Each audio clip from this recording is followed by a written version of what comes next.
आज हम टेंस के बारे में पढ़ेंगे। It denotes the times of action. ये एक्शन टाइम के बारे में बताता है कि प्रेजेंट में हुआ था, पास्ट में हुआ था, फ्यूचर में हुआ था। अब हम देखेंगे कि टाइम भी 2 टाइप्स के होते हैं। पहला विजिबल, दूसरा इनविजिबल। अब ये विजिबल और इनविजिबल क्या होता है, एग्जाम्पल के थ्रू हम समझेंगे। I am playing. अब इसमें कहा है मैं खेल रहा हूँ। अब ये नहीं पता कब से खेल रहे हैं, कितने बजे से खेल रहे हैं, तो इसमें ये प्रॉपर कोई टाइम नहीं बताया हुआ है। तो ये किसका एग्जाम्पल है, इनविजिबल का। सेकंड में I have been playing since 2005। तो इसमें क्लियरली बताया कि मैं 2005 से खेल रहा हूँ। तो कब से टाइम बता रखा है, 2005 से। तो ये हो गया एक विजिबल टाइम। अब हेल्पिंग वर्ब के बारे में हम पढ़ते हैं कि प्रेजेंट में, पास्ट में, फ्यूचर में कौन सी हेल्पिंग वर्ब हम यूज़ करते हैं। प्रेजेंट में हम यूज़ करते हैं is, am, are, do, does, has, have. Past में हम यूज़ करते हैं वॉज, वर, डिड, हैड। और फ्यूचर में यूज़ करते हैं विल, शैल। एक चीज़ ध्यान रखना, डिड, डू, डज के साथ हमेशा वर्ब की फर्स्ट फॉर्म हम यूज़ करते हैं। किसके साथ, डिड, डू, डज के साथ हम हमेशा वर्ब की फर्स्ट फॉर्म ही यूज़ करते हैं। एग्जाम्पल के लिए, ही डिड नॉट वेंट। इसको ए लिख लेते हैं, इसको बी लिख लेते हैं, सी पार्ट लिख लेते हैं, टी पार्ट में नो एरर। सेंटेंस है he did not went there.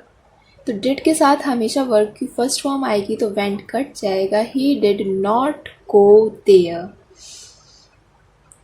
क्योंकि वेंट सेकंड फॉर्म होती है और डिड के साथ हमेशा वर्ब की फर्स्ट फॉर्म आती है। तो इसीलिए वेंट की जगह हम गो लिखेंगे, मतलब बी पार्ट में एरर था।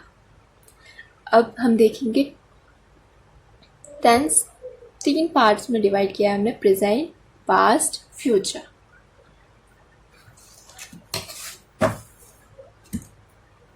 ये प्रेजेंट का है,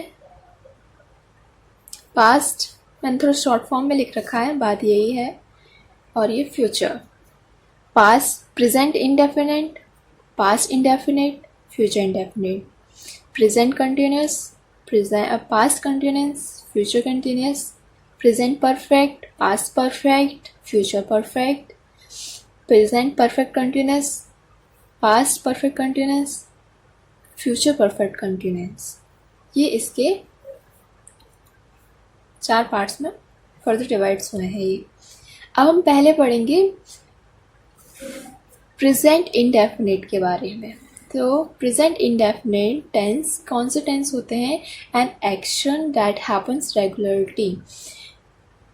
कोई भी काम रेगुलरली हैपन हुआ जा रहा है, मतलब रेगुलरली वो काम होता जा रहा है, तो उसे हम कहते हैं प्रेजेंट इंडेफिनिट टेंस। इसका स्ट्रक्चर क्या है, सब्जेक्ट, वर्ब की first form plus SES plus object. अब देखेंगे सब्जेक्ट क्या होता है, वन हु डज वर्क, जो काम कर रहा है। Object, over which work is done, जिसने काम कर लिया है। तो एग्जाम्पल के लिए ब्रूटस एक नाम है, ये टॉक्स टू कैसियस, ये भी एक नेम है। तो यहाँ पे ब्रूटस क्या हो गया, सब्जेक्ट।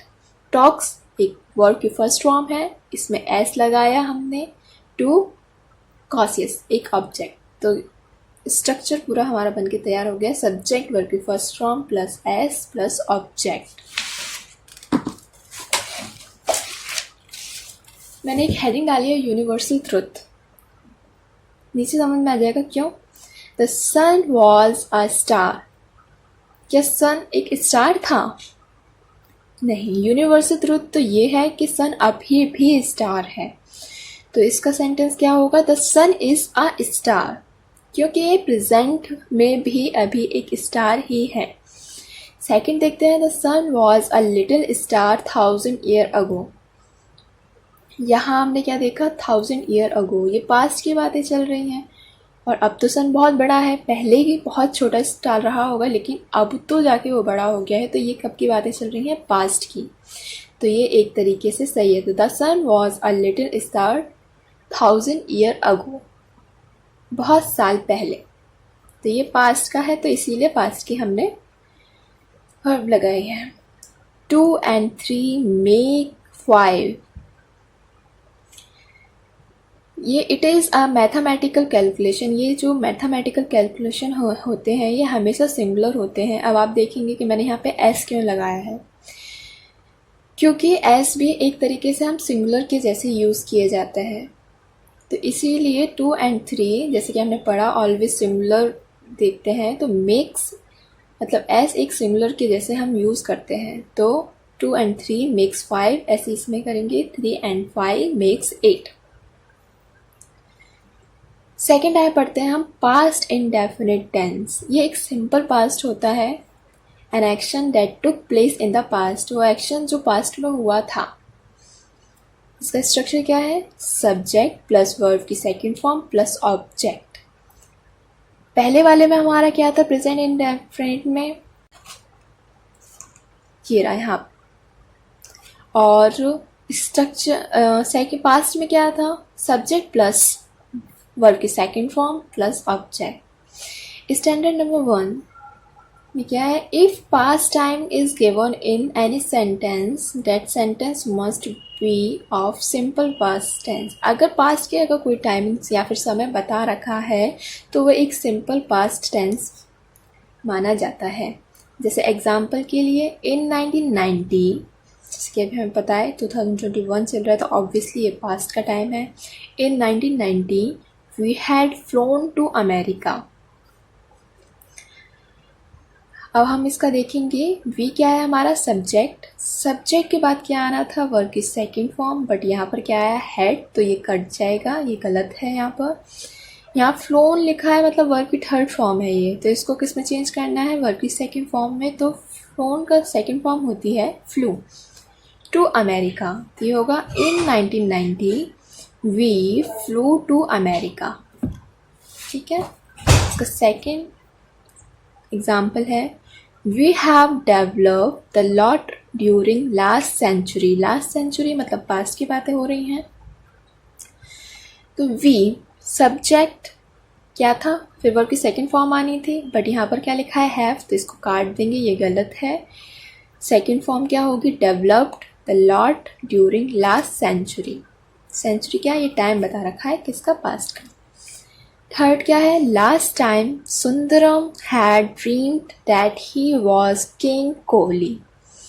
लास्ट टाइम ये टाइम है मतलब पास्ट का, सुंदरम सब्जेक्ट है, सब्जेक्ट के बाद वर्ब की सेकेंड फॉर्म आएगी, तो इसको हटा देंगे, सेकेंड फॉर्म ये ड्रीम ही रहेगी, that he was king Kohli. I hope आपको ये समझ में आ गया होगा। Standard number 2, whenever you see a go at the end of sentence, that sentence must be of simple past। जब भी कभी आप किसी भी सेंटेंस के एंड में अगो देखो तो वो सेंटेंस भी सिंपल पास्ट का होता है। एग्जाम्पल के लिए, we have gone to see the Taj Mahal 5 days ago। पूरे सेंटेंस के लास्ट में अगो आपने देखा, सिंपल सेंटेंस है। सिंपल सेंटेंस का स्ट्रक्चर क्या था, सब्जेक्ट प्लस वर्ब की सेकेंड फॉर्म प्लस ऑब्जेक्ट। तो यहाँ सब्जेक्ट क्या है, वी, उसके तुरंत बाद क्या आना है, वर्ब की सेकेंड फॉर्म, तो ये हैव कट जाएगा। यहाँ पर हम देखते हैं ये भी वर्ब की सेकेंड फॉर्म नहीं है, ये वर्ब की थर्ड फॉर्म है, तो इसको चेंज करके वर्ब की सेकेंड फॉर्म लिखेंगे, went to see the Taj Mahal 5 days ago। आया, फिर आता है स्टैंडर्ड नंबर 3।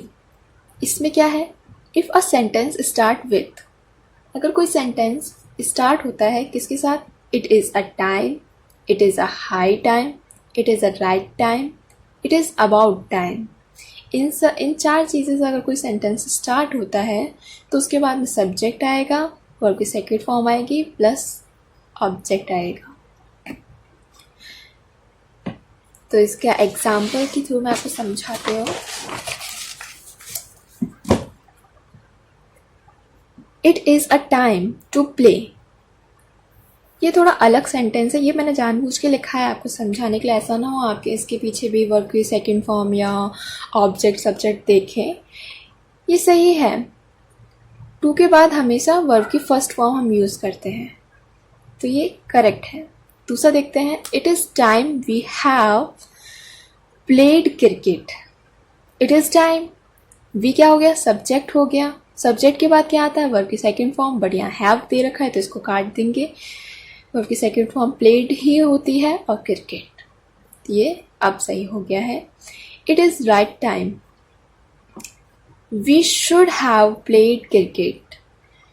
तो इट इज़ राइट टाइम, उसके बाद हमें क्या यूज़ करना था, सब्जेक्ट। वी हमारा लिखा है सब्जेक्ट, बट इसके बाद हमें वर्ब की सेकंड फॉर्म लेनी थी। वर्ब की सेकंड फॉर्म ये नहीं होती है, ये भी नहीं होती है, ये भी कट जाएगा। क्या होती है, प्लेड, फिर उसके बाद cricket object. My mother told me that it is right time we should give respect to our native speaker. My mother told me that, कि आगे कुछ भी आए इसको हमें इग्नोर करना है। हम कहाँ से देखेंगे, इट इज़ राइट टाइम, इसके बाद से हम देखेंगे कि इसके बाद सब्जेक्ट है, ठीक है, वी सब्जेक्ट है, बट इसके बाद क्या वर्ब की सेकंड फॉर्म यूज़ की है हमने, नहीं, हमने शुड लिखा है तो हम इसको काट देंगे। गिव लिखा है जो कि वो भी वर्ब की सेकंड फॉर्म नहीं होती है, गिव की सेकंड फॉर्म होती है गेव, तो हम लिखेंगे gave respect to our native speaker. तो आज के लिए टेंस में सिर्फ इतना ही। आई होप आपको सारी चीज़ें समझ में आई हो, और अगर नहीं आई हैं तो प्लीज़ कमेंट करें और मेरे चैनल को सब्सक्राइब और लाइक करें। Thank you.